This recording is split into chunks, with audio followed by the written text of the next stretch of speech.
Uma boa noite. Sejam todos muito bem-vindos neste nosso primeiro dia de 2026.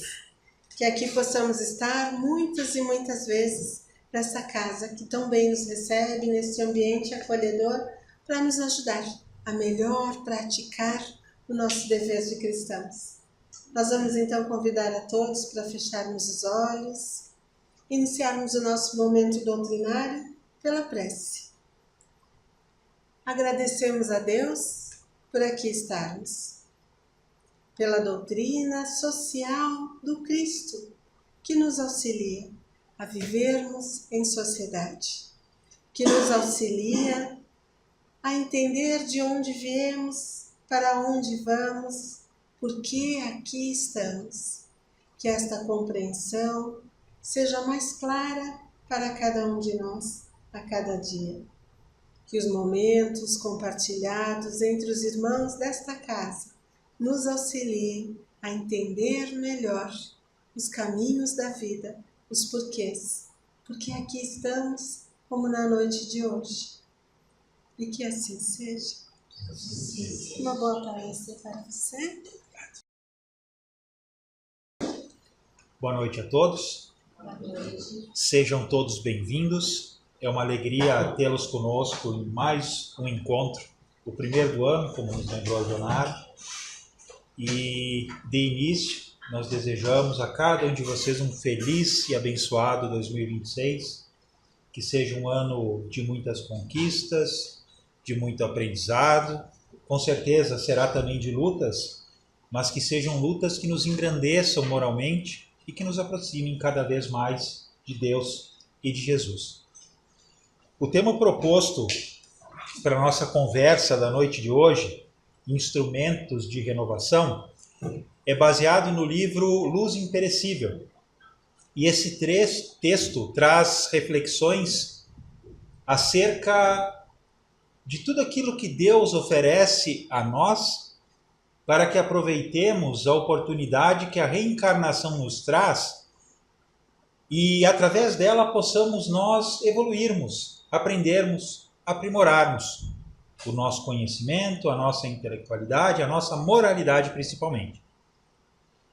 Esse texto que nos serve de base, ele é baseado no trechinho do Evangelho de Mateus, capítulo 3, versículo 12, quando Jesus diz assim: em sua mão tem a pá, e recolherá no celeiro o seu trigo, e queimará a palha com fogo que nunca se apagará.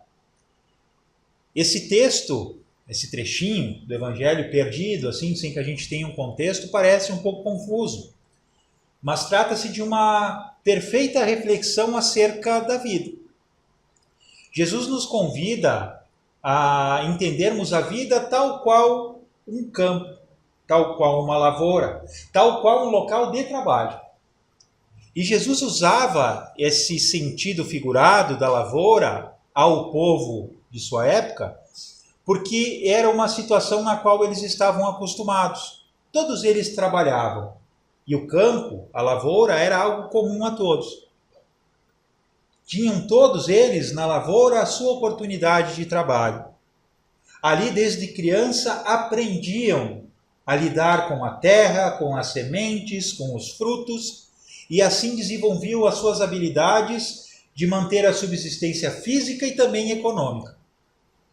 E foi com base nesse conhecimento comum a todas aquelas criaturas que conviviam com o Cristo que ele utilizou esse conceito para criar algo diferente, trazendo reflexões acerca da vida. E aqui Jesus nos trata da vida eterna, da vida do Espírito, não só da vida material que usufruímos durante a reencarnação. Jesus nos lembra que somos nós os obreiros e que na nossa mão temos uma pá. A pá é o objeto que nos permite o trabalho. E a pá aqui, no sentido do Cristo, é um pouquinho diferente daquela pá que nós conhecemos hoje, porque era uma ferramenta um pouquinho diferente, mas que tinha também a função de carregar, tal qual a pá que nós encontramos no nosso ambiente hoje. Temos a pá ou seja, temos uma ferramenta de trabalho, e depois Jesus diz que nós limparemos a eira. A eira era o local onde as pessoas tinham para fazer a limpeza dos grãos. Então o pessoal colhia o trigo, deixava esse trigo secar e depois colocava na eira para que ele pudesse ser limpo e selecionar os grãos. Antes de colocar o trigo na eira, era preciso limpá-la. Limparemos essa eira, recolheremos o trigo do celeiro, levaremos a eira e faremos a limpeza. E depois dessa limpeza, nós queimaremos aquela palha que sobra. E Jesus nos lembra que num fogo que nunca se apagará. Essas reflexões trazidas à nossa existência, e aqui lembramos da nossa existência eterna, somos espíritos imortais e temos a eternidade pela frente, precisamos levar em conta que somos nós obreiros, obreiros da nossa própria existência. Espíritos que têm eternidade pela frente, que têm um passado, do qual, por intermédio da bondade divina, não recordamos. E não recordamos por um motivo especial. Para que não pesem sobre os nossos ombros, para que não pese na nossa consciência, para que não pese a relação que temos para com as pessoas que compartilham conosco os caminhos da vida, os nossos erros do passado. Temos a oportunidade, através do esquecimento, de começar uma nova história, nos relacionando com criaturas que muitas vezes nós prejudicamos no passado. E se temos a oportunidade de esquecer essas circunstâncias do passado, é para que possamos, juntos dessas pessoas que convivem conosco, construir uma nova história, diferente daquilo que nós fizemos no passado. E temos a eternidade pela frente. Lembrando que Deus nos criou simples e ignorantes com o objetivo de alcançarmos a perfeição relativa, de evoluirmos, de modificarmos-nos intimamente, ampliando a nossa moralidade, diminuindo as nossas imperfeições, a fim de que, sublimando os nossos sentimentos, alcancemos o topo máximo da escala evolutiva. O grande problema é que nós temos o nosso passado. E as nossas construções do passado nos acompanham e pesam no nosso presente. E esse peso que as nossas experiências do passado, experiências essas de resultado negativo, trazem para o nosso presente, acabam tornando mais difíceis as nossas experiências. E poucas vezes nos damos conta de que, para usufruindo da oportunidade que a vida nos oferece de estarmos reencarnados, utilizando os instrumentos de renovação que a vida nos oferece, nós temos a oportunidade de transformar o nosso presente, melhorando o nosso futuro através da mudança de nós mesmos. E para entender essa dificuldade toda, eu vou me apoiar num textinho, um trecho do texto do Espírito Emmanuel que se encontra no livro Roteiro, no 2º capítulo da obra, intitulado No Plano Carnal. Eu vou ler 3 trechinhos do texto em que Emmanuel nos diz assim: isolado na concha milagrosa do corpo, o espírito está reduzido em suas percepções a limites que se fazem necessários. Nós reencarnamos e o corpo físico nos impõe limites. Limites esses que são indispensáveis às experiências que nós precisamos vivenciar na reencarnação atual. Depois Emmanuel nos diz assim: dentro da grade dos sentidos fisiológicos, porém, o espírito recebe gloriosas oportunidades de trabalho no labor de autossuperação. Autossuperar. Esse é o grande segredo. Precisamos aprender a trabalhar o nosso íntimo para que nós sejamos diferentes, para que nós consigamos superar as nossas limitações, para que nós possamos vencer as nossas dificuldades íntimas, para que nós nos libertemos das nossas imperfeições. É um trabalho individual, com repercussão na coletividade. Porque tudo aquilo que nós fazemos em qualquer momento da nossa vida, tem consequências que se expandem além da nossa vida. Se expandem até o próximo, as pessoas que convivem conosco. E nem sempre nos damos conta disso. Vou citar um exemplo. E não quero ser pesado demais, mas é preciso que reflitamos. Vamos começar o ano com boas reflexões. Por exemplo, a gente sabe que tem certas coisas, certos vícios que são populares para todo mundo. Uma vez se achava muito mais bonito, hoje o pessoal se dá conta do prejuízo que causa. Vamos pegar o exemplo do uso do cigarro. A gente sabe desde sempre que o cigarro faz muito mal. Porém, para quem usa o cigarro, é um momento especial. Porque ele causa uma satisfação instantânea, lhe acalma o coração, acerena o pensamento. E a pessoa vive e convive com aquele vício porque se apega àquela satisfação que recebe. Sem se dar conta de que a sua satisfação acaba gerando um peso muito intenso às pessoas que convivem consigo. As pessoas que dividem a vida consigo. Muitas pessoas alimentam esse vício porque precisam adquirir o produto para que possam usá-lo, trazendo dificuldades financeiras à família, deixando às vezes de dar alimento, alguma roupa, um brinquedo, alguma necessidade no lar, porque precisa alimentar o seu vício. A longo prazo, a pessoa que adquire o vício, pegando o nosso exemplo aqui do cigarro, não se dá conta de que está causando um problema de saúde em si próprio, que vai chegar um momento da vida que ele não vai poder cuidar de si próprio. E vai precisar dos outros para cuidar dele, porque ele estará passando por dificuldades. A esposa não cuidou, a esposa não fumou, mas vai ter que cuidar do esposo. O filho não fumou, mas vai ter que cuidar da mãe.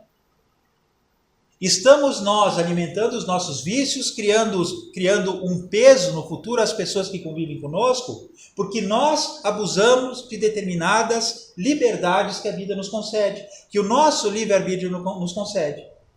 Não nos damos conta de que no futuro podemos ser um problema para as pessoas que a gente ama. Não nos damos conta que no futuro podemos estar causando enormes dificuldades àquelas pessoas que a gente ama, que a gente diz que ama, e ama de verdade, mas não percebemos o quanto podemos estar prejudicando essas pessoas que convivem conosco. É um exemplo simples, mas que serve de advertência para que nos demos conta de que os condicionamentos que nós criamos na nossa vida pelo uso do nosso livre-arbítrio geram consequências e repercutem na vida das pessoas à nossa volta. Eu não estou fazendo mal só para mim. Eu estou criando dificuldades para a rede de pessoas que convivem comigo. Porque uma pessoa que me ama não vai me abandonar. Não vai me abandonar. Mas vai ter privações na sua vida, porque vai precisar cuidar de mim, porque eu abusei quando eu não deveria. E agindo assim, sem nos darmos conta, nós vamos criando experiências na nossa vida, que acabam marcando o nosso futuro e criando dificuldades, porque nós não nos damos conta daquilo que fazemos. E o Emmanuel segue dizendo: sob as constrições naturais do plano físico, é o espírito obrigado a lapidar-se por dentro, a consolidar qualidades que o santificam e, sobretudo, a estender-se e a dilatar-se em influência, pavimentando o caminho da própria elevação. Na existência carnal, encontra multiplicados meios de exercício e de luta para a aquisição e fixação dos dons que necessita para respirar em climas mais altos.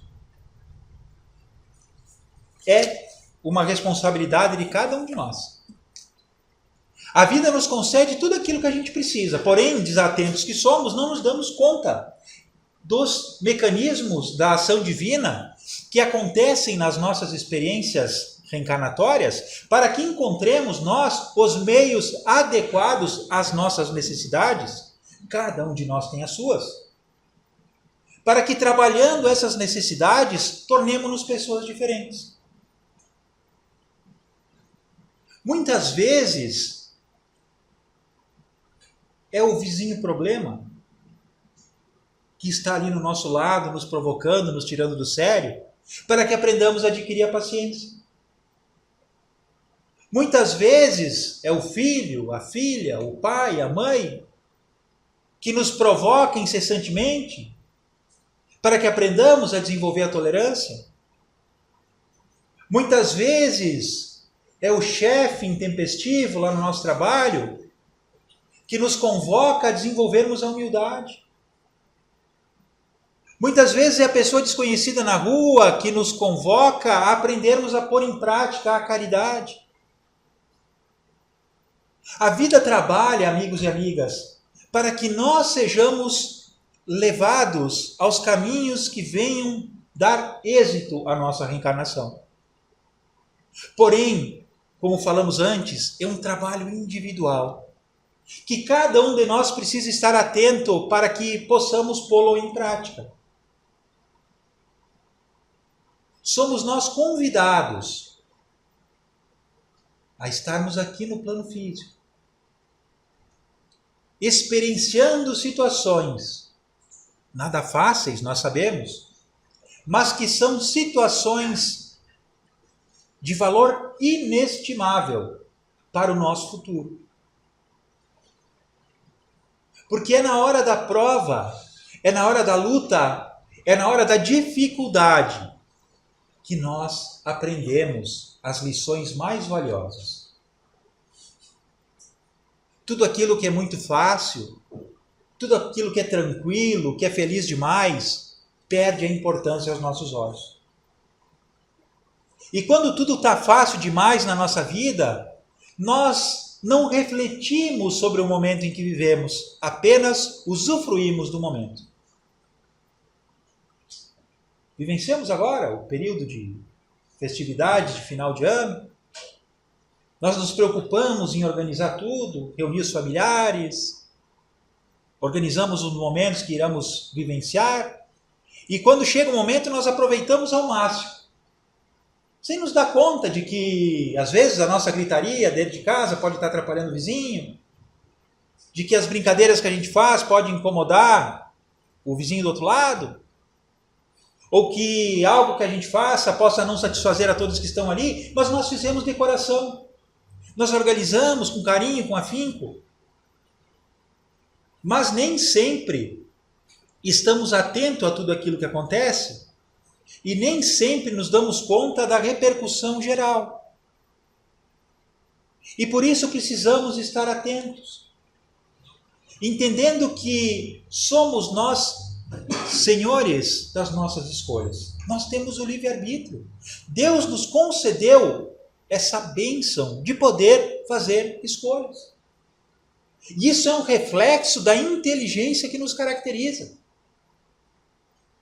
Porque Deus só concede o livre-arbítrio a quem tem possibilidade de utilizá-lo.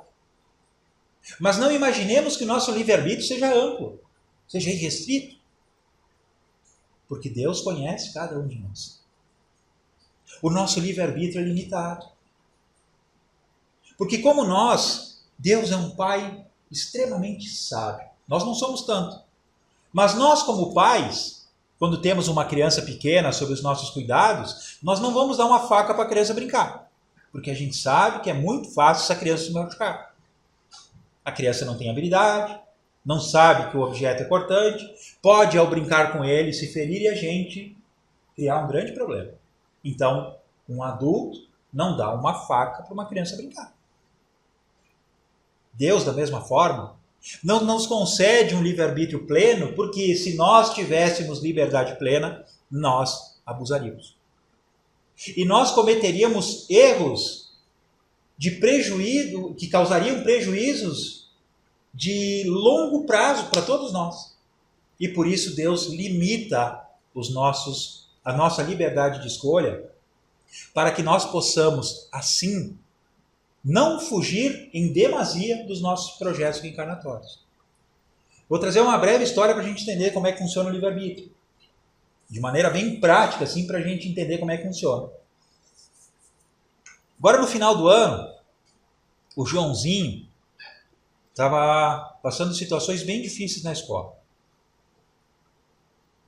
Do jeito que estava, lá no finalzinho do terceiro trimestre, ele iria reprovar em matemática. O pai foi chamado na escola, a professora de matemática conversou com o pai e explicou: o Joãozinho aqui vem para a escola, não estuda, fica brincando, tirou notas muito ruins ao longo do ano e se ele não se esforçar agora, ele vai reprovar. O pai chegou em casa, pegou o Joãozinho e conversou com ele. Filho, conversei com a tua professora de matemática e ela me explicou a tua situação e eu sei que tu é um guri muito esperto. Então nós vamos fazer uma combinação nós dois. Se tu aprovar em matemática, se tu não reprovar na escola no final do ano, no dia em que tu trouxer o boletim com as tuas notas, não sei nem se chama de boletim hoje, na minha época era boletim, se tu trouxer o teu boletim com as tuas notas e que tu estiver aprovado, nós vamos lá na loja de brinquedo no shopping e tu compra o brinquedo que tu quiser. O guri arregalou os olhos e disse: pai, o brinquedo que eu quiser? Ele disse: sim, o brinquedo que tu quiser. O menino mudou da água para o vinho. Estudava todo dia. Pedia ajuda para os colegas, pedia ajuda para o pai, para a mãe, procurava na internet exercícios para estudar e no final do ano o menino aprovou. Tirou nota máxima, conseguiu recuperar as notas ruins e aprovou em matemática e em todas as outras disciplinas. O menino chegou em casa todo faceiro, mostrou o boletim para o pai. Pai, está aqui, consegui, fui aprovado. O pai deu os parabéns para o menino, virou as costas para assistir o seu jornal que iria começar. E o filho: pai, tu te lembra o que tu me prometeu? E o pai disse: verdade, vamos lá no shopping que tu vai comprar o brinquedo que tu quiser. E os dois foram. Chegaram no shopping, o menino foi correndo para dentro da loja de brinquedo. E o menino parece que tinha um imã, ele foi para a região da loja com os brinquedos mais caros. O menino parou na frente de uma prateleira muito alta e olhou para cima e viu uma caixa enorme e disse: pai, aquele brinquedo que eu quero. O pai viu a etiqueta do preço, tinha mais número no preço do que ele tinha dinheiro no bolso. E ele disse assim: filho, que brinquedo bonito. Mas pensa assim, filho, aquele brinquedo ali é para criança maior. Se nós comprar aquele brinquedo ali, eu não vou saber te explicar. A tua mãe não vai entender. Os teus irmãos não vão conseguir brincar contigo. Eu acho que esse brinquedo vai ficar meio escanteado. Antes do pai terminar de falar, o menino já foi correndo para o outro lado. E chegou na frente de um brinquedo que tinha um valor muito alto também. Era algo eletrônico, bem complicado. E o pai olhou assim para o menino e o menino disse: é esse aqui que eu quero, pai. E o pai disse para o menino: olha, filho, é um brinquedo muito bom. Mas se tu analisar aqui, esse brinquedo é mais complicado. Olha aqui, ó, ele é em inglês, a gente não vai saber mexer com essas coisas eletrônicas. Eu não sei nem se dá para ligar isso aí na luz lá em casa, pode ser que nem tenha energia que chegue. Mas filho, olha aqui. Ele virou para trás e pegou um joguinho bem baratinho. E disse: olha aqui, filho, esse brinquedo aqui, nós vamos convidar os teus coleguinhas da escola, está todo mundo de férias, e nós vamos fazer uma noite do pijama lá em casa. E a gente vai comprar pipoca, a gente vai comprar salgadinho, a gente vai comprar refrigerante, nós vamos ligar a TV da sala e nós vamos fazer uma barraquinha. O menino pegou o brinquedo e correu lá para o caixa e levou o brinquedo com a convicção de que ele tinha escolhido aquele brinquedinho barato.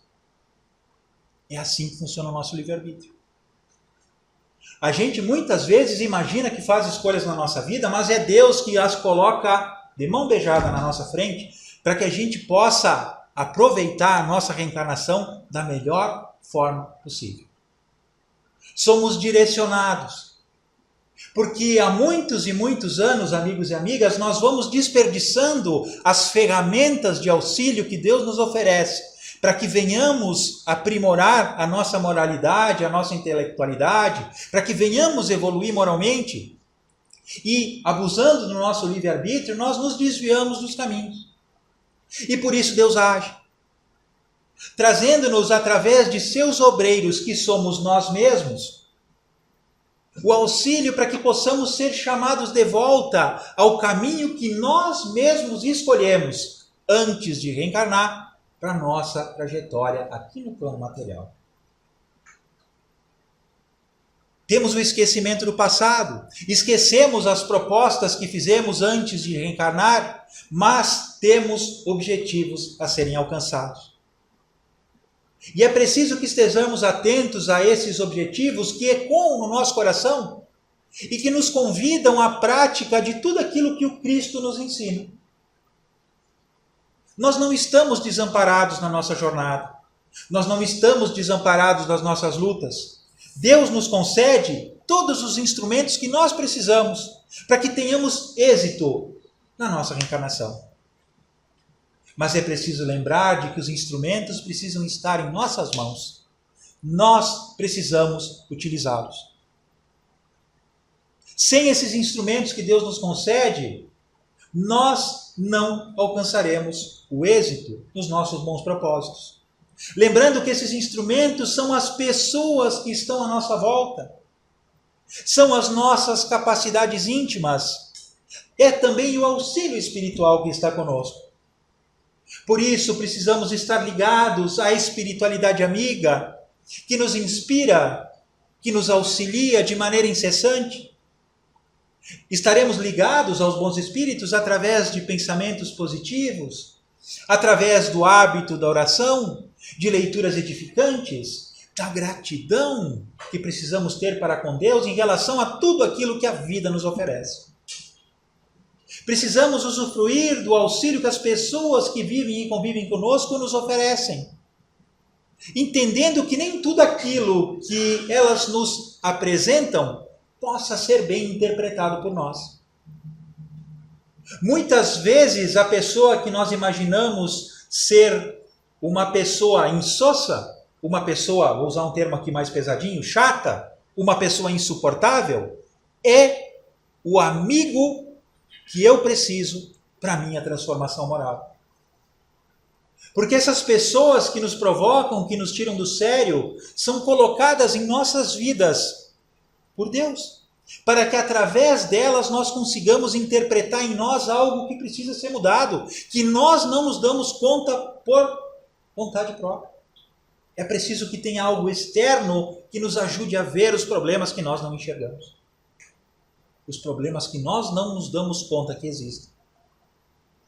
Mas para isso precisamos estar abertos. Precisamos estar com o nosso coração aberto à vida, com humildade, com simplicidade, com tolerância, com respeito, entendendo que todos nós somos aprendizes da eternidade. Jesus é o nosso maior exemplo. Ele vivia em meio à humildade. Ele nos disse que não são os sãos que precisam de médico, mas os doentes.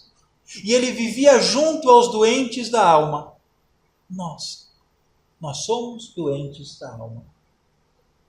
Temos muito a melhorar, temos muitas mazelas a serem corrigidas e precisamos estar atentos às nossas mazelas, porque se imaginamos que está tudo bem, nós não vamos pedir auxílio, não estaremos abertos ao auxílio. E é preciso que compreendamos que precisamos melhorar, que precisamos nos transformar. E por isso, amigos e amigas, somos convidados, neste ano que se inicia, nesse período de reflexões que a transição do calendário nos traz, viajemos para dentro de nós mesmos, procurando entender o que eu posso transformar em mim para que eu seja uma pessoa melhor. O que eu posso corrigir em mim para que eu me afaste das dificuldades que eu mesmo semeio no meu caminho. O que eu posso fazer para me tornar aquela pessoa que eu desejo ser? O que posso eu fazer para que eu me torne um verdadeiro servidor do Cristo? Como nos diz Emmanuel, da mesma forma que nós esperamos pelo Cristo, o Cristo espera por cada um de nós, para que nós sejamos a mão do Cristo, levando auxílio aonde quer que estejamos. Temos convicção, amigos e amigas, nós somos capazes de mudar o mundo. E nós podemos. Mas precisamos começar esse trabalho por dentro de nós mesmos, mudando o nosso mundo íntimo, transformando-nos moral e intelectualmente, para que sejamos nós diferentes no ambiente onde nós encontramos. E mudando o nosso mundo íntimo, estaremos levando ao ambiente do qual a gente faz parte essa nossa mudança e ajudaremos a todos a mudar também pelo exemplo que nós podemos nos tornar. Que as bênçãos do Cristo, meus amigos e minhas amigas, nos envolvam, trazendo-nos o discernimento, a compreensão daquilo que precisamos trabalhar, cada um de nós em si mesmos, para que nos tornemos pessoas melhores. O Cristo espera por nós. Façamos o esforço para que nós sejamos a mão dele, levando auxílio aonde quer que estejamos. Que as bênçãos do Cristo nos envolvam, nos protejam e que todos nós tenhamos um excelente ano, um ano de trabalho, um ano de aprendizagem, um ano de crescimento moral. Então convidamos a todos a fazer a nossa prece de encerramento, serenando o nosso coração, os nossos pensamentos.